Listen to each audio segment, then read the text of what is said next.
Hello students, welcome again on our YouTube channel Noble Institute. मैं हिमांशु श्रीवास्तव। आज हम लोग इलेक्ट्रोस्टैटिक पार्ट्स के आगे की बात करने जा रहे हैं। इलेक्ट्रिक फ्लक्स, गॉस लॉ और उसके एप्लीकेशंस के बारे में बात करेंगे और उसके पीछे छिपे हुए कॉन्सेप्ट पे भी हम लोग डिस्कस करेंगे। तो चलिए स्टार्ट करते हैं आज का सेशन, जिसमें हम लोग सबसे पहले आप बात करने जा रहे हो दैट इज का इलेक्ट्रिक फ्लक्स। तो इलेक्ट्रिक फ्लक्स क्या है? इलेक्ट्रिक फ्लक्स जो है, अगर हम लोग बात करें, the number of the number of electric fields line the number of electric field lines passes passes passes the number of electric field line passes perpendicular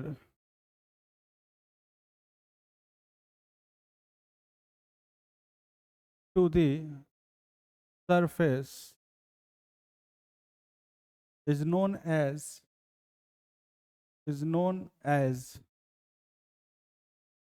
electric flux. The number of electric field line, किसी electric field किसी surface के perpendicularly जितने भी number of electric field lines pass हो रही हैं, उसे हम लोग क्या बोलने जा रहे हैं? इलेक्ट्रिक फ्लक्स बोलने जा रहे हैं। जैसे एग्जांपल के लिए आप देखें, जैसे सपोज करिए कि ये इलेक्ट्रिक फील्ड है। सपोज करते हैं कि ये इलेक्ट्रिक फील्ड लाइंस है, ये इलेक्ट्रिक फील्ड लाइंस है।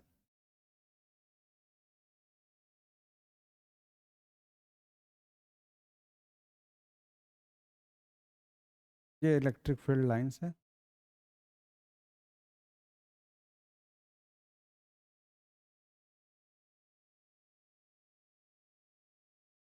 ये इलेक्ट्रिक फील्ड लाइंस है, ठीक है।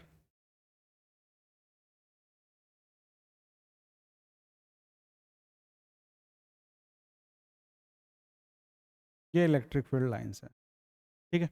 और अपने पास जो सरफेस है, वो मान के चलते हैं कि लेटस से ये अपना सरफेस हो गया, ये अपना सरफेस हो गया।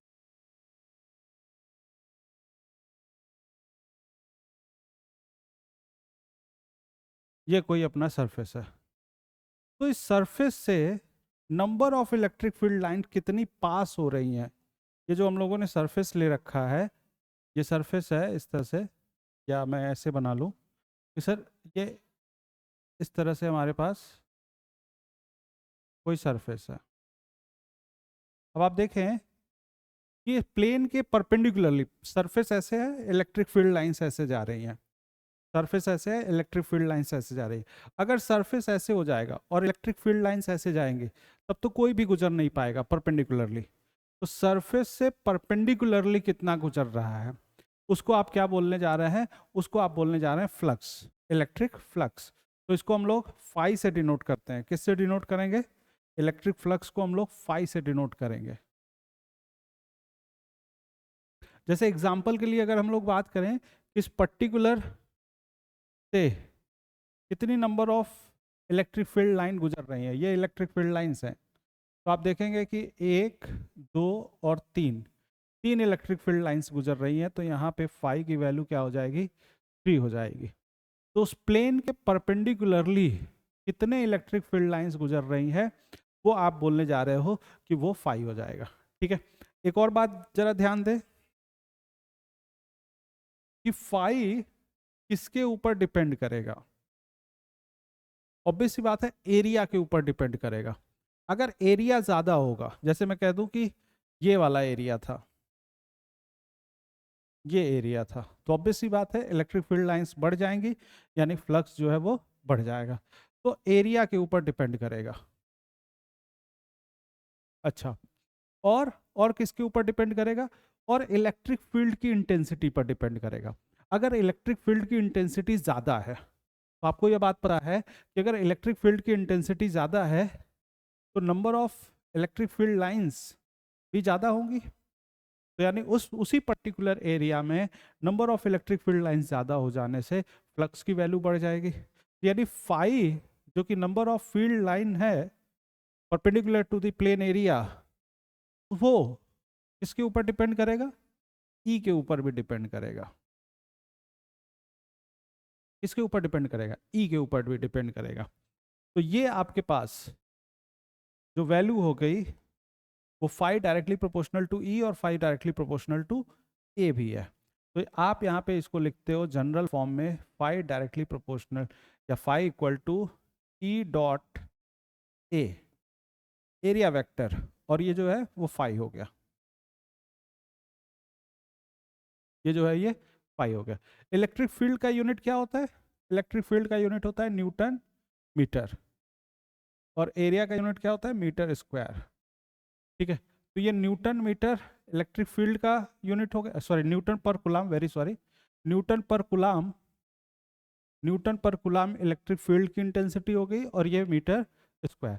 तो इसको newton metre square per coulomb बोलते हैं, या इसको वेबर भी बोलते हैं। तो इलेक्ट्रिक फील्ड जो है उसका यूनिट क्या हो जाएगा? वेबर हो जाएगा, या Newton metre square per coulomb हो जाएगा। ठीक है, चलिए, तो ये रिप्रेजेंटेशन हो गया। और ये एक स्केलर क्वांटिटी है भाई, नंबर है तो कैसी क्वांटिटी हो गई? स्केलर क्वांटिटी है। ठीक है, और आपको ये भी समझ में आ रहा है कि डॉट प्रोडक्ट है, डॉट प्रोडक्ट होने की वजह से ये क्या होगा? एक स्केलर क्वांटिटी होगी। और इसको अगर और अच्छे तरीके से अगर आप लिखना चाहें तो आप इसको लिख सकते हैं phi is the E A cos theta. Phi क्या हो जाएगा? E A cos theta. जैसे एग्जाम्पल के लिए बात समझें आप, एग्जाम्पल के लिए मैं कहूँ कि सर हमारे पास इलेक्ट्रिक फील्ड लाइंस ऐसे हैं, ये इलेक्ट्रिक फील्ड लाइंस है, ये इलेक्ट्रिक फील्ड लाइंस है। ठीक है, और हमारे पास जो एरिया है वो ये है, ये एरिया है। ठीक है, तो आप ऐसे समझिए कि ये एरिया है,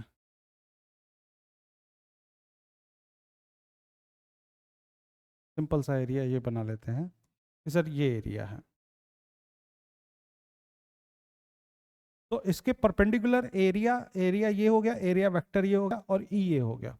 तो ई और ए के बीच का एंगल मान लेके चलते हैं कि इसका जो एरिया का वेक्टर है वो ये हो गया, ये एरिया वेक्टर हो गया, ये ई हो गया। तो ये जो थीटा क्रिएट हुआ, तो अब यहाँ से फाई जो हो जाएगा वो ई कॉस थीटा और एरिया हो जाएगा, या ई ए कॉस थीटा हो जाएगा।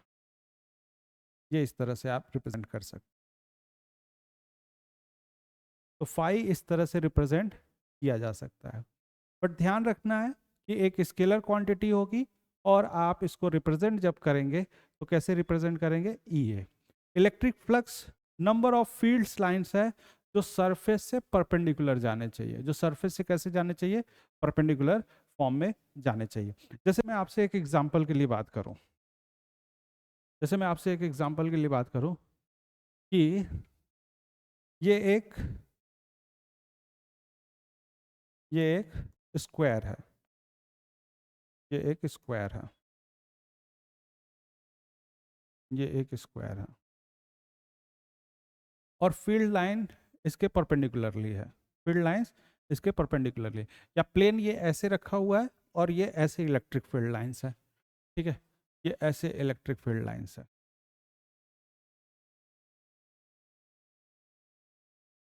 ये इलेक्ट्रिक फील्ड लाइंस ऐसे है।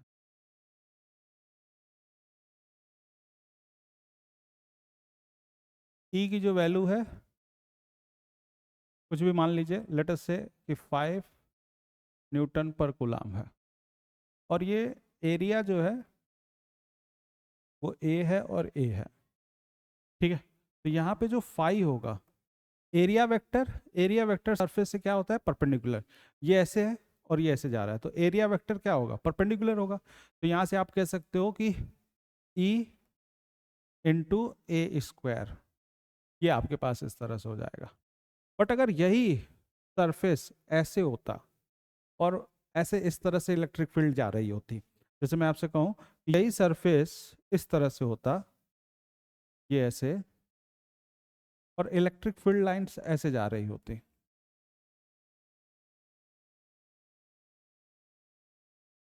तो एरिया वेक्टर किधर होगा? एरिया वेक्टर सरफेस के परपेंडिकुलर होगा। यानी एरिया वेक्टर ये हो गया, ये एरिया वेक्टर हो गया, और इलेक्ट्रिक फील्ड ऐसे हो गई। सरफेस ऐसे है तो एरिया वेक्टर ऐसे होगा, और इलेक्ट्रिक फील्ड ऐसे हो गई। तो ई और ए के बीच एंगल कितना क्रिएट होगा? यहाँ पे थीटा जो क्रिएट होगा वो 90 होगा। तो जब ई ए कॉस थीटा लिखेंगे फाई के लिए, तो यहाँ पे कॉस 90 लिखेंगे, तो फाई जो हो जाएगा वो क्या हो जाएगा? वो जीरो हो जाएगा। बट अगर यहाँ पे बात करें तो थीटा यहाँ पर जीरो है, क्योंकि ये ऐसे है और इलेक्ट्रिक फील्ड लाइन ऐसे जा रही है। तो एरिया वेक्टर प्लेन के हमेशा परपेंडिकुलर होता है, चाहे इधर रख लो चाहे इधर रख लो, 2D है तो इधर हो गया एरिया वेक्टर और इधर ही इलेक्ट्रिक फील्ड हो गया, तो फाई जो हो जाएगा ई ए हो जाएगा। ठीक है, ई की वैल्यू 5 है, ए है 5a² हो जाएगा। ठीक है, तो ये हमारे पास इस तरह से बातें हो जाएंगे। ठीक है, एक और एग्जाम्पल देखें। एक ये पहला एग्जाम्पल हो गया, ये दूसरा एग्जाम्पल हो गया। एक और एग्जाम्पल तीसरा देखें आप कि सर एक ये क्यूबॉइड है, एक ये क्यूबॉइड है, इलेक्ट्रिक फील्ड ऐसे है,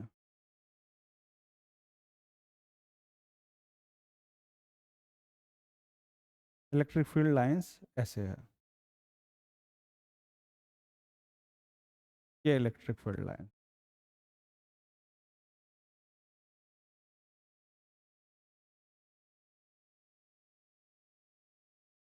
टोटल नंबर ऑफ सरफेस कितने हैं? टोटल नंबर ऑफ सरफेस कितने आपको नजर आएंगे? 6 नजर आएंगे। कौन कौन से सरफेस नजर आएंगे?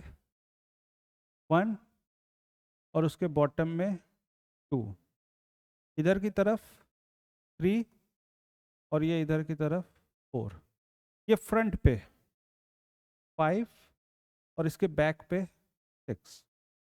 तो ये 6 फेस आपको नजर आएंगे। भाई क्यूबॉइड है तो ऑब्वियस सी बात है कितने फेस नजर आएंगे?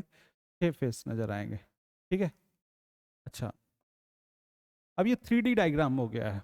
तो 3D डायग्राम में जो एरिया वेक्टर होता है हमेशा प्लेन के परपेंडिकुलर बाहर की तरफ होता है। फिर से समझो आप, अगर ये 2D का डायग्राम है तो electric field sorry area vector perpendicular बाहर करो या अंदर करो कोई फर्क नहीं पड़ता। बट अगर ये 3D है तो हमेशा एरिया वेक्टर प्लेन के परपेंडिकुलर ही होगा। ये चीज हम लोग याद रखेंगे। ठीक है, चलिए अब आगे बात करते हैं। तो आगे जो अगर हम लोग बात करें तो आप देखें तो एरिया कौन कौन सा? 1 वाला, और 1 के साथ 2 वाला, ठीक है, 5 वाला, और 5 के साथ 6 वाला। ये इनके साथ इलेक्ट्रिक फील्ड की जो लाइन है वो कोइंसाइड हो रही है। यानी प्लेन ऐसे है, जैसे मैं 1 के लिए बात कर रहा हूँ, 1 ऐसे है और इलेक्ट्रिक फील्ड ऐसे जा रहा है, तो इस प्लेन का परपेंडिकुलर ऐसे आएगा, इस प्लेन का परपेंडिकुलर ऐसे आएगा, और इलेक्ट्रिक फील्ड ऐसे है, तो इनके बीच एंगल क्रिएट कितना हुआ? 90। उसी तरह 1 के साथ आप 2 देख लो, और 6 और 4 भी देख लो, सॉरी 5 और 6 भी देख लो। ये 5 है भाई, ये क्यूबॉइड है, ये 5 है, तो ये ऐसे जा रहा है, तो इस बार ऐसे हो गया electric area vector, electric field ऐसे हो गया। तो आप समझ पा रहे होंगे कि 1, 2, 5, 6 के लिए थीटा की वैल्यू कितनी है? 90 है। तो इनके लिए पाई कितना होगा? 0 होगा। मगर तीसरे के लिए देखो आप, तीसरे के लिए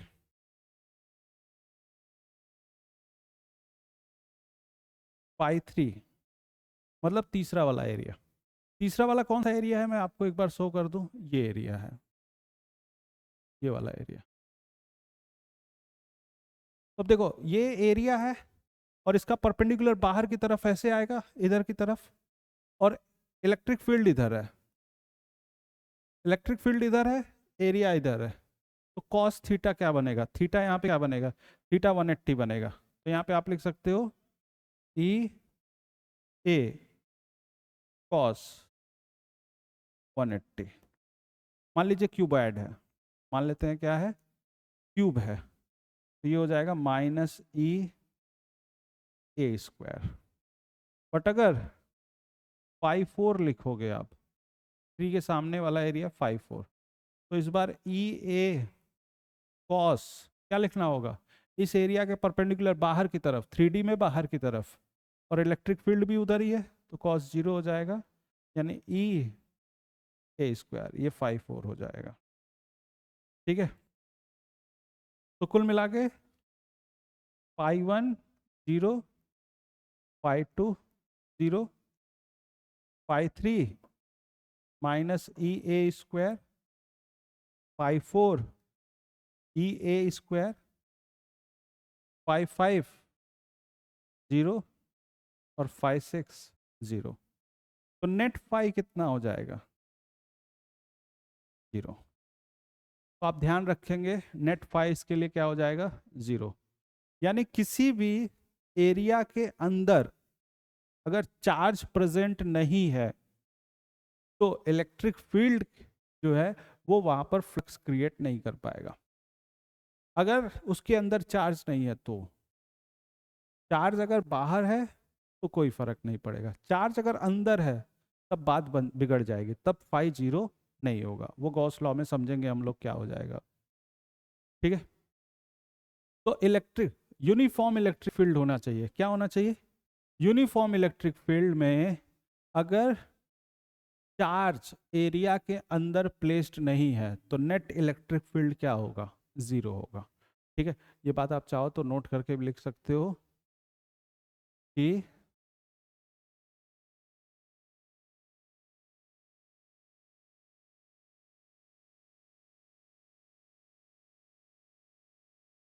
for uniform electric field no charge present in surface, 3D surface होना चाहिए, no charge present in surface, then the electric flux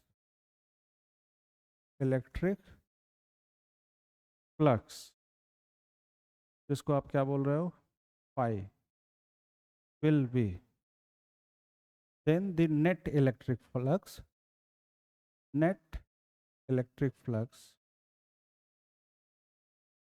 will be 0। Net सबको जोड़ देने पर क्या हो जाएगा, 0 हो जाएगा। ठीक है, तो ये हमारे पास इस तरह से बातें हो जाएंगी। अब हम लोग पढ़ने जा रहे हैं गॉस लॉ। गॉस लॉ जो है वो बहुत ही इंपॉर्टेंट है, गॉस लॉ जो है वो बहुत ही इंपॉर्टेंट है। क्या है गॉस लॉ, गॉस लॉ बहुत ही इंपॉर्टेंट है, बिल्कुल आराम से समझेंगे। क्या कहता है गॉस लॉ, गॉस लॉ के बारे में समझते हैं। गॉस लॉ कहता है कि नेट जो नेट फ्लक्स क्रिएट हुआ है, ठीक है ना, the net electric flux, the net electric flux for a closed surface, the net electric flux for a closed surface, closed surface का मतलब 3D हो गया, सिलेंडर हो गया, स्फीयर हो गया, कोई सा भी 3D हो गया।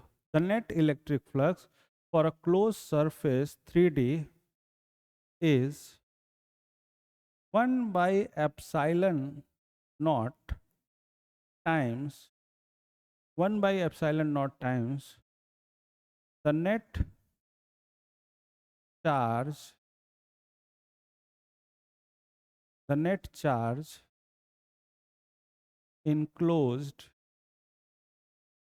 in surface। The net charge enclosed in surface. क्या कहना चाह रहे हो कि जो फाई होगा नेट वाला, वो 1/एप्सिलॉन टाइम्स होगा किसका? क्यू नेट का। किसका? क्यू नेट का। तो Q net, Q net, Q net जो होने जा रहा है उसका 1/एप्सिलॉन नॉट टाइम्स जो होगा वो होने जा रहा है इलेक्ट्रिक फ्लक्स। क्या कहा आपने? The electric flux for a closed surface 3D is 1/एप्सिलॉन naught times the net charge enclosed in surface. किसी सरफेस के अंदर जो भी चार्ज रखा होगा उसकी नेट वैल्यू क्या है? उसकी नेट वैल्यू क्या है? उसका 1/एप्सिलॉन नॉट टाइम्स कर देंगे तो वो आपको क्या रिप्रेजेंट करेगा? वो आपको क्यू नेट रिप्रेजेंट करेगा, सॉरी फाई नेट रिप्रेजेंट करेगा, फ्लक्स की नेट वैल्यू रिप्रेजेंट करेगा। ठीक है। वैसे फ्लक्स का एक और फॉर्मूला आप जानते हो? फ्लक्स का एक और फॉर्मूला क्या जानते हैं? ई ए कॉस थीटा। ये भी आप फॉर्मूला जानते हो, बट हाँ, फ्लक्स के लिए Q net upon epsilon naught, ये इस तरह से आपको रिजल्ट मिलने जा रहा है। जैसे एग्जांपल के लिए देखें आप, एग्जांपल के लिए देखें आप कि सर क्लोज सरफेस होना चाहिए। कैसा सरफेस होना चाहिए? क्लोज्ड। ठीक है। जैसे मैंने ये ले लिया 3D, ये ले लिया 3D, ये ले लिया 3D, ये कुछ मैंने सरफेस ले लिए 3D है।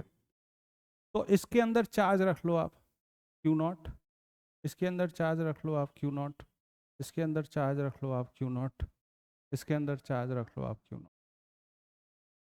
तो पाई की जो वैल्यू होगी वो क्या हो जाएगी? Q naught upon epsilon naught. Pi की वैल्यू किसके बराबर हो जाएगी? Q naught upon epsilon naught. ये नेट पाई आ जाएगा तीनों केस में। यानी जो फाई नेट है वो सरफेस के नेचर पर डिपेंड नहीं करेगा, 3D होना चाहिए, चाहे वो चाहे वो कैसा हो, क्यूब है, क्यूबॉइड है, सिलेंडर है, स्फेयर है, कोन है, कैसा है, सभी के लिए जो वैल्यू होगी वो किसके बराबर होगी? Q net upon epsilon not. अगर सपोज करिए यहाँ पर एक चार्ज होता क्यू, एक चार्ज होता क्यू, और एक चार्ज होता ए प्लस या -2 क्यू नॉट। एक चार्ज है क्यू नॉट, एक है -क्यू नॉट, और एक और चार्ज है इसके पास 5 क्यू नॉट। तो यहाँ पे जो क्यू नेट की वैल्यू हो जाएगी, यहाँ पे क्यू नेट की वैल्यू कितनी हो जाएगी? 4 क्यू नॉट हो जाएगा। तो 4 क्यू नॉट अपने को रिप्रेजेंट करना पड़ेगा। ठीक है। तो ये सब चीज़ें ध्यान में रखते हुए अपने को देखना है कि जो क्यू नॉट होगा, क्यू नेट अपने को देखना है कि इनक्लोजर के अंदर क्या हो पा रहा है। ठीक है। तो आप वहाँ से आप किसको फाइंड आउट कर सकते हैं? पाई नेट को फाइंड आउट कर सकते हैं, और इसी को हम लोग क्या बोलते हैं? गॉस लॉ बोलते हैं। ठीक है। बहुत ही सिंपल सा लॉ है। अगर आपको इसका इम्प्लीमेंट करने आ गया तो चीज़ें बड़े ही आसानी से आगे बढ़ जाएंगी। ठीक है। एक आध एग्जाम्पल से समझते हैं हम लोग। जैसे मान के चलिए कि हमारे पास ये यहाँ पर है, 3D तो है, 3D सेफ है,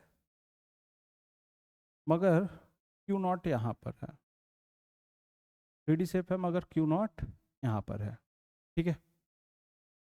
तो अब हम लोग क्या करेंगे? अब हम लोग क्या करेंगे? इसको इनक्लोज्ड करेंगे। इसको क्या किया? इनक्लोज करेंगे। सबसे पहले आपने इसको इनक्लोज किया, तो ये आपके पास था। इसके ऊपर आपने एक और डायग्राम बना दिया, एक और सिलेंडर इमेजिनरी रख लो, एक और इमेजिनरी सिलेंडर आपने इसके ऊपर रख दिया। ठीक है।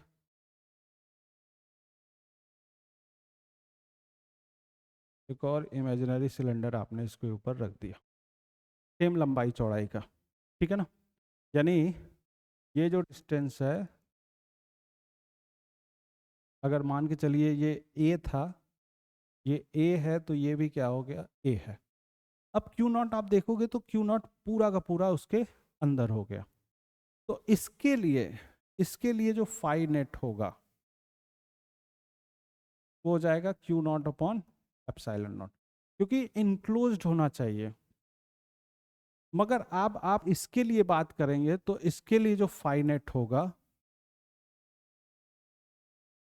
वो हो जाएगा Q naught upon epsilon not, इसकी आधी वैल्यू हो जाएगी, क्योंकि ये क्या है, इसको आधा करके ये मिला है, तो यानी आधा फ्लक्स इधर चला गया होगा इमेजिनरी, आधा फ्लक्स से इससे जा रहा होगा, इसलिए जितना फ्लक्स यहाँ पर है उसकी आधी वैल्यू आपको यहाँ पर रिप्रेजेंट होगी। तो number of electric field line इसके मुकाबले यहाँ पर हाफ होगा। ठीक है, एक और बात समझिए जरा, अगर एक और एग्जांपल हम लोग लें कि सर ये अपने पास है इस तरह से, ऐसा, ठीक है, इसके किसी कॉर्नर पे है, यहाँ पे कॉर्नर पे क्यू नॉट रखा हुआ है। कहाँ पे रखा हुआ है, कॉर्नर पे। अब इस क्यू नॉट को इनक्लोज करने के लिए, अब इस क्यू नॉट को इनक्लोज करने के लिए आप देखो कितने क्यूब बनाए जाएंगे। ये यहाँ पर है, इसको इनक्लोज करना है, ठीक है, तो नंबर ऑफ क्यूब देखना आप लोग, एक ये यहाँ पे रख दिया गया, ठीक है, एक ये इस तरह से रख दिया गया,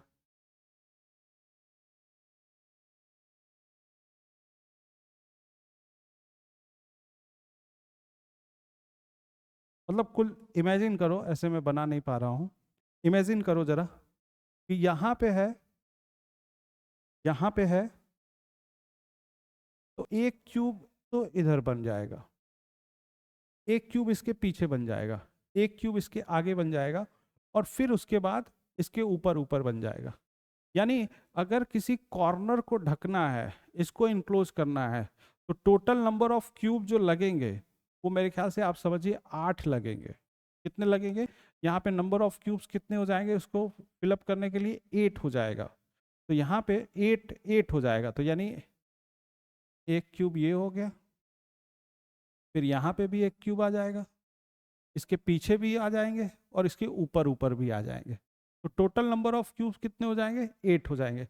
जब 8 हो जाएगा तो यहाँ पे ये क्या हो जाएगा, वो चार्ज सेंटर पे हो जाएगा, तो यहाँ पे फाई नेट कितना हो जाएगा, वो तो होगा Q naught upon epsilon not, मगर 8 मिलकर हुआ है, इसलिए फाई यहाँ पे जो होगा, फाई नेट इसके लिए जो हो जाएगा वो 1/8 Q naught upon epsilon not हो जाएगा। तो यानी किसी क्यूब के ऊपर अगर यहाँ पे रखा हुआ है कॉर्नर पे चार्ज, तो उसको आपको इनक्लोज करना है पहले, जब तक इनक्लोज नहीं करोगे तब तक आप Q naught upon epsilon not नहीं लिख सकते। क्यों, क्योंकि चार्ज इनक्लोज होना चाहिए, तो इसको इनक्लोज करने के लिए आपको पास 8 स्फेयर होने चाहिए, तब वो जाकर सेंटर पे आ पाएगा। ठीक है, आप अपनी कॉपी रख लेना, कॉपी हो गई, उसके किसी कॉर्नर को देख लेना, उस पर मार्क कर लेना। अब उसको ढकने के लिए आपको उसके सराउंडिंग में 8 कॉपी लगानी पड़ेगी, तब आप उसको ढक पाएंगे। ठीक है, तो ये इस तरह से आपके पास 1/8 एप्सिलॉन नॉट हो गया। अब हम लोग बात करने जा रहे हैं application, application of Gauss law. Application of Gauss law के बारे में देखें जरा आप, electric field due to hollow conducting sphere. अगर अपने पास हॉलो कंडक्टिंग स्फेयर है, कैसा स्फेयर है, हॉलो कंडक्टिंग स्फेयर है, ठीक है,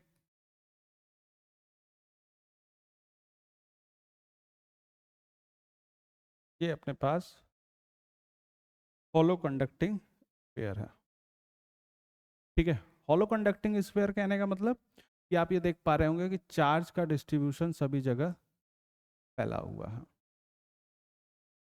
चार्ज का डिस्ट्रीब्यूशन ये इस तरह से सभी जगह फैला हुआ,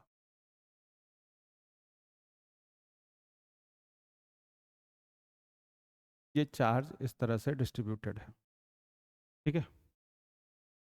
अब यहाँ पे किसी इसका रेडियस जो है वो मान लेते हैं कि सर इसका रेडियस जो है वो कैपिटल आर है। अब सेंटर से आर डिस्टेंस पर जाकर, सेंटर से आर डिस्टेंस पर जाकर किसी पॉइंट पर इलेक्ट्रिक फील्ड निकालना है। सेंटर से आर डिस्टेंस पर जाकर किसी पॉइंट पर इलेक्ट्रिक फील्ड निकालना है। तो उसके लिए जो फॉर्मूला है, आर आउटसाइड होना चाहिए। आर आउटसाइड कब होगा?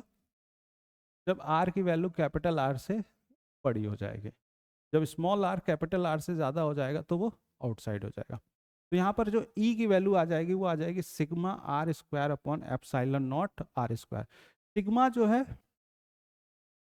वो चार्ज पर यूनिट एरिया है, चार्ज पर यूनिट एरिया है। सिग्मा किसके बराबर है? Charge per unit area.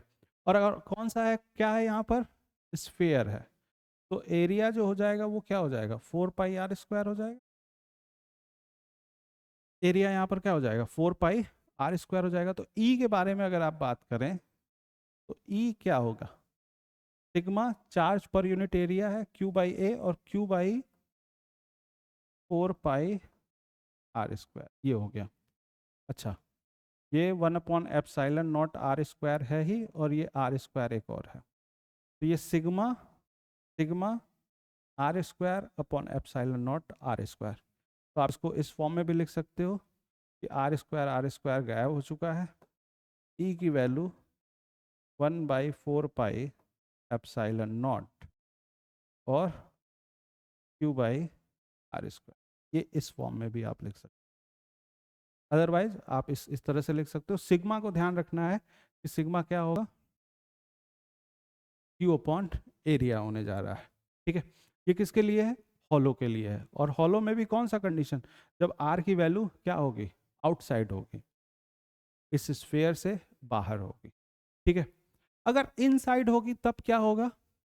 अगर आर इनसाइड हुआ तो इसके अंदर कोई भी इलेक्ट्रिक फील्ड आएगा? नहीं आएगा, क्योंकि कोई भी चार्ज ही नहीं है। तो अगर आर इनसाइड है तो इलेक्ट्रिक फील्ड की वैल्यू क्या हो जाएगी? जीरो हो जाएगी। ठीक है ना? तो ये हमारे पास मान लीजिए इस तरह से है। सभी जगह चार्ज का डिस्ट्रीब्यूशन ये कर लिया, ये चार्ज का डिस्ट्रीब्यूशन कर लिया, और ये आर है। बट हम लोग इस बार किसी एक इनसाइड आर पे बात कर रहे हैं। तो इनसाइड का मतलब ये हो गया कि आर की वैल्यू कैपिटल आर से कम होनी चाहिए। तो जब इसके अंदर कोई भी इलेक्ट्रिक फील्ड ही नहीं है, कोई भी चार्ज ही नहीं है, तो इसका मतलब इलेक्ट्रिक फील्ड जीरो हो जाएगा। इलेक्ट्रिक फील्ड भी जीरो है और चार्ज भी जीरो है। तो गॉस लॉ लगाएंगे तो यहाँ पर ई की वैल्यू क्या आ जाएगी? जीरो आ जाएगी। यानी आप एक बात समझिए, यहाँ पे अगर मैं ई के साथ इसकी प्लॉटिंग करूँ, ई और आर की प्लॉटिंग करूँ, तो इलेक्ट्रिक फील्ड क्या होगा? अच्छा, यहाँ पे देखें, आप सरफेस पे बात कर लें। एट सरफेस, एट सरफेस पे क्या होगा? सरफेस पे तो आर की वैल्यू कैपिटल आर हो जाएगी। ई जो हो जाएगा वो हो जाएगा 1/4 पाई एप्सिलॉन नॉट और क्यू अपॉन आर स्क्वायर हो जाएगा सरफेस के ऊपर। ठीक है, तो जब तक सरफेस नहीं है तब तक इलेक्ट्रिक फील्ड कितना है? जीरो। जब तक सरफेस नहीं है तो इलेक्ट्रिक फील्ड क्या होगा? जीरो होगा। तो जब इलेक्ट्रिक फील्ड जीरो है तो जीरो है, बट उसके बाद इलेक्ट्रिक फील्ड की वैल्यू क्या हो जाएगी? कुछ ना कुछ वैल्यू आपको नजर आएगी। और कैसा वेरिएशन है आर के साथ? आर के साथ कैसा वेरिएशन है इसका? इनवर्सली प्रोपोर्शनल है। ठीक है ना, स्क्वायर में। तो रिप्रेजेंटेशन कैसा हो जाएगा? रिप्रेजेंटेशन ये इस तरह से हो जाएगा, ये इस तरह से इनवर्सली प्रोपोर्शनल टू आर है। मगर हाँ, जब तक चीज़ें नहीं है तब तक क्या होगा? आर से पहले ये आर बराबर कैपिटल आर है। तो जब तक आर बराबर कैपिटल आर है तब तक वैल्यू क्या है? इधर जीरो है। और सरफेस पे क्या हो जाएगा? ई की वैल्यू के क्यू अपॉन आर स्क्वायर हो जाएगा। उसके बाद क्या होने लगेगा, डिक्रीज करने लगेगा। ठीक है, ये कौन से कंडीशंस के लिए आपने बात किया था, ये कौन से कंडीशंस के लिए आपने बात किया था, ये आपने बात किया था अगर आपके पास एक हॉलो है स्फेयर, हॉलो स्फेयर है और कंडक्टिंग नेचर का है। कैसा है, कंडक्टिंग है। तो हॉलो कंडक्टिंग स्फेयर है, उस पे चार्ज का डिस्ट्रीब्यूशन इस तरह से है, तो आउटसाइड और इनसाइड और सरफेस पे क्या वैल्यू होगी। ठीक है, अच्छा स्फेयर जनरली कितने तरह के होंगे, स्फेयर के लिए बात करो तो आपको स्फेयर कितने तरह के लगेंगे। स्फेयर जो है वो दो तरह के होंगे, एक होगा सॉलिड स्फेयर और एक होगा हॉलो स्फेयर, सॉलिड स्फेयर और हॉलो स्फेयर। अच्छा हॉलो में भी दो बातें होंगी, एक कंडक्टिंग और एक नॉन कंडक्टिंग, जिसको आप डाई इलेक्ट्रिक भी बोलते हो। नॉन कंडक्टिंग को क्या बोला जाता है, डाई इलेक्ट्रिक भी बोला जाता है। ठीक है, सॉलिड में भी वही बात होगी, एक क्या होगा कंडक्टिंग और एक नॉन कंडक्टिंग, कंडक्टिंग और एक नॉन कंडक्टिंग।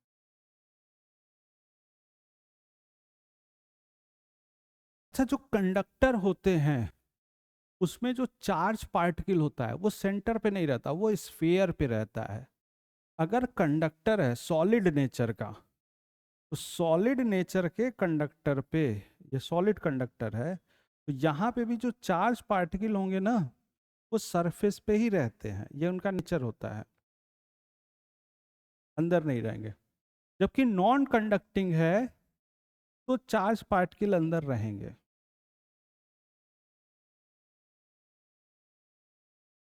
चार्ज पार्टिकल अंदर रहेंगे, नॉन कंडक्टिंग है तब। मगर कंडक्टर है तो चार्ज पार्टिकल क्या रहेंगे, स्फीयर पे, सरफेस पे रहेंगे। अच्छा हॉलो में तो सरफेस पे रहेंगे ही, तो अब ध्यान से समझिए, हॉलो का केस है, चाहे कंडक्टिंग का हो चाहे नॉन कंडक्टिंग का हो, चार्ज कहाँ रहेंगे, सरफेस पे रहेंगे, क्योंकि भाई अंदर कोई जगह रहेगा तब तो चार्ज रहेंगे, तो सेम कंडीशन रहेगी। और कंडक्टिंग में भी सेम कंडीशन रहेगी, सॉलिड के केस में भी।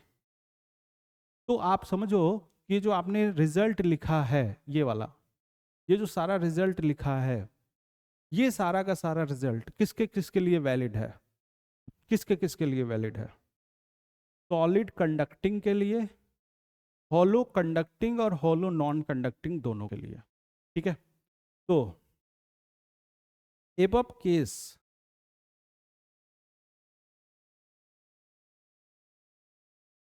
आर सेम इन किसमें किसमें, सॉलिड कंडक्टिंग, ठीक है, और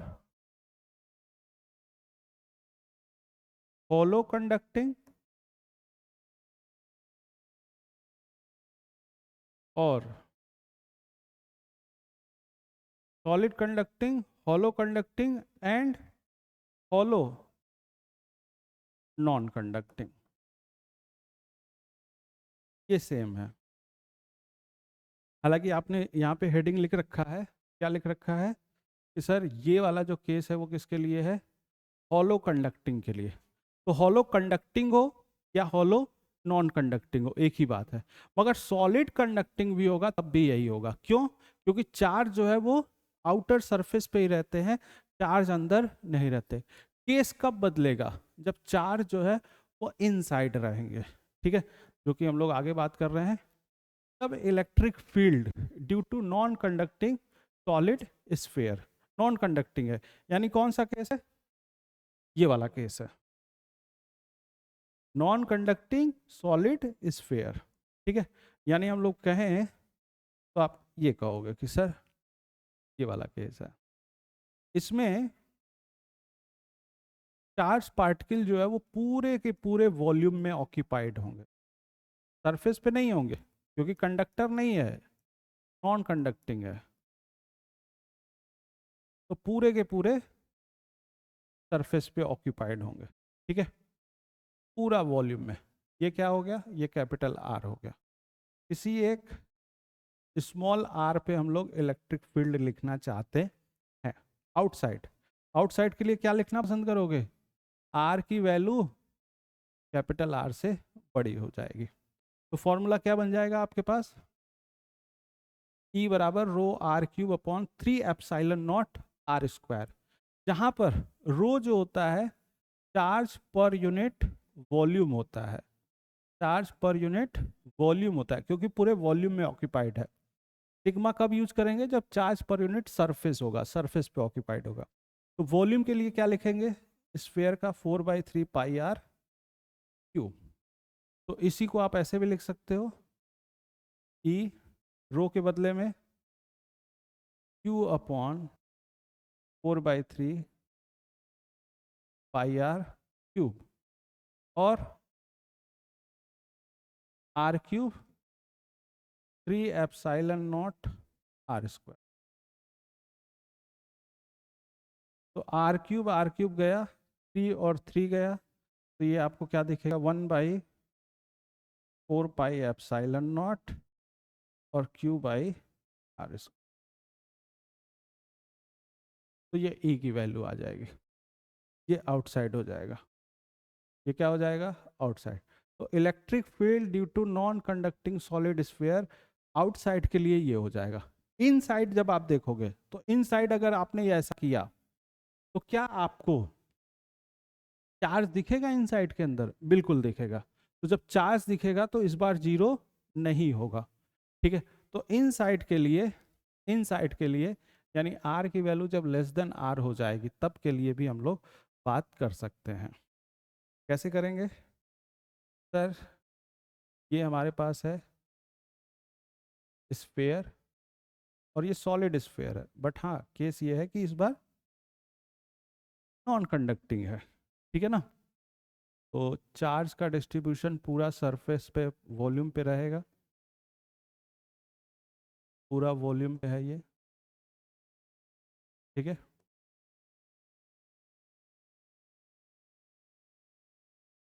और ये सेंटर से, ये रेडियस हो गया, और सेंटर से हम लोग किसी एक आर पर जाके इलेक्ट्रिक फील्ड लिखना चाहते हैं। तो इस बार क्या होगा, रो आर अपॉन 3 एप्सिलॉन नॉट। तो जो इलेक्ट्रिक फील्ड हो गया रो, रो को आप क्या लिख सकते हैं, चार्ज पर यूनिट वॉल्यूम। तो 4/3 पाई आर क्यूब, और ये आर अपॉन 3 एप्सिलॉन नॉट। तो 3 और 3 चला गया, तो ये मिल जाएगा 1/4 पाई एप्सिलॉन नॉट और Q R upon R cube. ये इलेक्ट्रिक फील्ड का फॉर्मूला आ गया। हालांकि आप इसको ऐसे भी लिख सकते, ठीक है। एक और बात देखें आप जरा, अगर हम लोग आर के साथ इलेक्ट्रिक फील्ड को आर के साथ रिप्रेजेंट करना चाहें, और रिप्रेजेंटेशन कैसा होगा, आर की वैल्यू जैसे जैसे बढ़ रही होगी, तो आर की वैल्यू जैसे जैसे बढ़ रही होगी, तो मान के चलते हैं कि ये सेंटर है, मतलब सरफेस हो जाएगा, यहाँ पर आर बराबर कैपिटल आर हो जाएगा। तो ये इधर आर की वैल्यू लेस देन आर हो गई, इधर आर की वैल्यू ग्रेटर देन आर। तो इलेक्ट्रिक फील्ड आर बराबर 0 पर इलेक्ट्रिक फील्ड 0 हो जाएगा, मगर ये डायरेक्टली प्रोपोर्शनल है। देखो आप, तो ई डायरेक्टली प्रोपोर्शनल आर है, तो जब ई डायरेक्टली प्रोपोर्शनल आर होगा तो ये एक स्ट्रेट लाइन नजर आएगा। कैसा नजर आएगा, ये स्ट्रेट लाइन, क्योंकि यहाँ पर ई डायरेक्टली प्रोपोर्शनल आर है। और जब आप आउटसाइड आओगे तो ये ई इनवर्सली प्रोपोर्शनल हो जाएगा आर स्क्वायर के, यानी अब इलेक्ट्रिक फील्ड की वैल्यू डिक्रीज करने लगेगी। तो ये इस तरह से डिक्रीजिंग होगा, वाइट कलर ले लेता हूँ मैं, ये इस तरह से ये डिक्रीजिंग हो जाएगा। यहाँ पे ई 1/r², यहाँ पे क्या होगा, आर की जगह कैपिटल आर पुट कर देंगे, तो क्या हो जाएगा, ई की वैल्यू यहाँ पे, ई की वैल्यू हो जाएगी के 1/4πε0 को के लिख दिया क्यू अपॉन आर स्क्वायर। यही चीज़ यहाँ से भी दिखेगा आपको, कैपिटल आर रख दो, के क्यू बाई आर स्क्वायर। ये हमारे पास इस तरह से चीज़ें आ जाएंगी, ठीक है। तो इनसाइड और आउटसाइड ये हो चुका है। तो मेरे ख्याल से ये इलेक्ट्रिक फ्लक्स, गॉस लॉ और उसका एप्लीकेशंस आपको क्लियर हो गया होगा, ठीक है। तो ये अपने पास इस तरह से बातें हो गई। मिलते हैं नेक्स्ट लेक्चर में और अपनी कहानी को आगे बढ़ाते हैं, ठीक है। तो thank you very much, have a nice day, thank you.